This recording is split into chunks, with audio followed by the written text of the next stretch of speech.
नमस्कार सगळ्यांना। तर आजच्या व्हिडिओमध्ये विचारलेल्या प्रश्नांचं अचूक उत्तर कमेंट करा आणि एक लकी विनरला मिळेल गिफ्ट।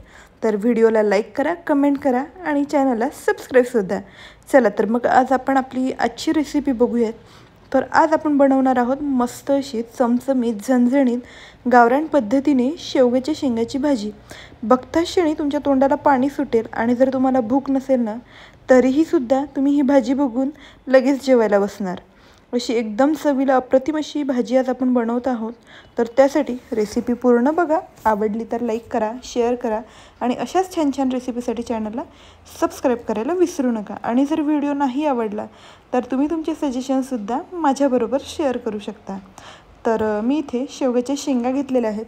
तर ह्या शेंगा घेताना ताज्या घ्यायच्या, म्हणजे चवीला भाजी खूप छान होते। आणि त्याचबरोबर शेंगा जर तुम्ही जाड घेतले तर त्यात थोड्या कडसर असतात आणि जर शेंग बारीक असेल तर त्याची भाजी गाळ होते आणि आपल्याला नीट खातासुद्धा येत नाही। तर त्यासाठी शेंग घेताना मध्यम जाडीची घ्यायची आणि आपण त्यानंतर सगळ्यात पहिले मी इथे शेंगा स्वच्छ धुवून घेतलेल्या आहेत। त्यानंतर अशा पद्धतीने कट करून घ्यायच्या, म्हणजेच त्याच्यावरच्या ज्या शिरा असतात ना त्या लगेच निघतात। आणि शेंगाच्या पूर्ण शिरा काढायच्या नाही आहेत आपल्याला, कारण शेंग गाळ होते आणि त्या नीट खाता येत नाहीत। मी इथे सगळ्या शेंगा व्यवस्थित कट करून घेतल्या आहेत आणि शेंगावरील जे जाड शीर आहेत ती आपल्याला काढून घ्यायची आहे। बघू शकता मी यावरच्या ज्या एक्स्ट्राच्या जाड शीर आहेत त्या सगळ्या व्यवस्थित काढून घेते, म्हणजेच आपले शेंगा तुटणार नाहीत आणि एकदम जे जाड शीर आहेत त्यासुद्धा निघून जातील। त्यानंतर आपण कढईत टाकूयात 1 चम्मच तेल आणि तेल छान तापलं की त्यात टाकायचं आपल्याला जिरे आणि जिरेही छान फुलले की त्यात टाकूया आपण कट करून घेतलेल्या शेंगा। आणि ह्या शेंगासुद्धा आपल्याला मिनिटभर परतून घ्यायच्या आहेत।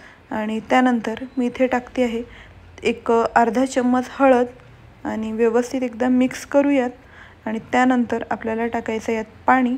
तर मी इथे 1 ते सव्वा ग्लास पाणी वापरलं आहे, म्हणजे आपल्या शेंगा छान शिजण्यासाठी पाणी लागतं, त्यामुळे मी 1 ते सव्वा ग्लास पाणी टाकून घेतलं आणि व्यवस्थित एकदा मिक्स करून घेऊयात। आणि पाण्याला उकळी येईपर्यंत आपल्याला तसंच ठेवायचं आहे। आणि एकदा छान पाण्याला उकळी आली की आपण त्यावर झाकण ठेवूयात थोडंसं तिरपं, म्हणजेच आपल्या शेंगा छान लवकर शिजतील।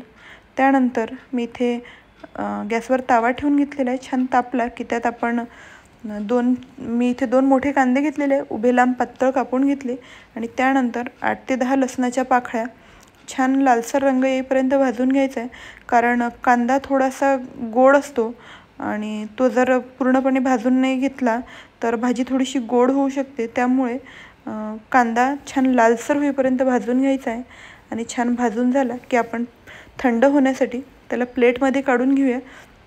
त्याच तव्यावर आता एक अर्धा चम्मच तेल टाकून घ्यायचं आहे आणि त्यात उभे लांब पातळ कापून घेतलेले खोबरं आणि त्याचबरोबर अद्रक टाकून घ्यायचं आणि ते सुद्धा छान लालसर होईपर्यंत परतून घेऊ।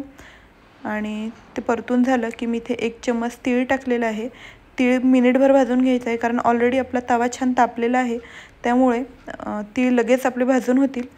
आणि गॅस बंद करून त्यावर आपण थोडीशी कोथिंबीर टाकू आणि कोथिंबीरसुद्धा छान सॉफ्ट होईपर्यंत आपल्याला त्या तव्यावर परतून घ्यायची आहे।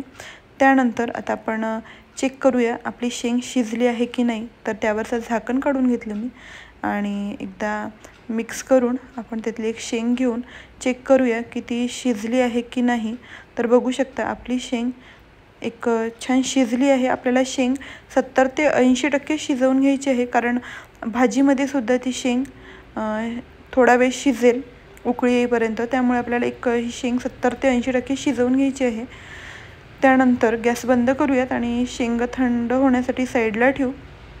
त्यानंतर मसालासुद्धा आपला थंड झाला आहे, तो मिक्सरच्या भांड्यात टाकायचा आहे आणि त्यानंतर आपल्याला त्याचं वाटणसुद्धा करून घ्यायचं आहे। आता हे वाटण तुम्ही एक फ्रीजमध्ये 7 ते 8 दिवस स्टोअरसुद्धा करून ठेवू शकता, म्हणजेच तुम्हाला जर मसाल्याची कुठलीही भाजी बनवायची असेल तर तुम्ही हा मसाला टाकून वाटण टाकून लगेच 10 मिनिटात कुठलीही मसाल्याची भाजी बनवू शकता। तर त्यानंतर आता मी कढईत तेल टाकून घेतले, 3 चम्मच तेल टाकले, त्यानंतर जिरे टाकले, त्याचबरोबर मसालासुद्धा टाकून घेतला वाटून घेतलेला आणि मसाला छान तेल सुटेपर्यंत फ्राय करून घ्यायचं आहे. आणि मसाला छान फ्राय झाला की यात आपण सुके मसाले टाकूयात. तर मी इथे लाल तिखट, हळद, त्याचबरोबर धने पावडर, गरम मसाला, कांदा लसूण मसाला टाकून घेतला आणि छान मसालेसुद्धा मिनिटभर परतून घ्यायचे आहेत. आणि बघू शकता इथे मसाल्यांनासुद्धा छान तेल सुटलेलं आहे. आणि त्यानंतर आपण यात टाकून घेऊया आपली शेंग आणि त्याचा जो होता रस्सा तो सुद्धा यातच टाकून घ्यायचा आहे. आणि यात मी थोडंसं पाणीसुद्धा टाकलेलं आहे. तुम्ही कन्सिस्टन्सी तुमच्या पद्धतीनुसार ॲडजस्ट करू शकता. तर मी वरून एक अर्धा ग्लास पाणी टाकून घेतलं आहे. आणि त्यानंतर मी इथे चवीपुरतं मीठ टाकलेलं आहे आणि भरपूर अशी कोथिंबीर आणि सगळे एकदा व्यवस्थित मिक्स करून आपल्याला ही भाजी एक 7 ते 8 मिनटं छान शिजवून घ्यायची आहे. म्हणजेच मसालेसुद्धा छान त्या शेंगा मसाल्यांमध्ये छान शिजतील. त्यामुळे आपण भाजी छान शिजवून घेऊयात.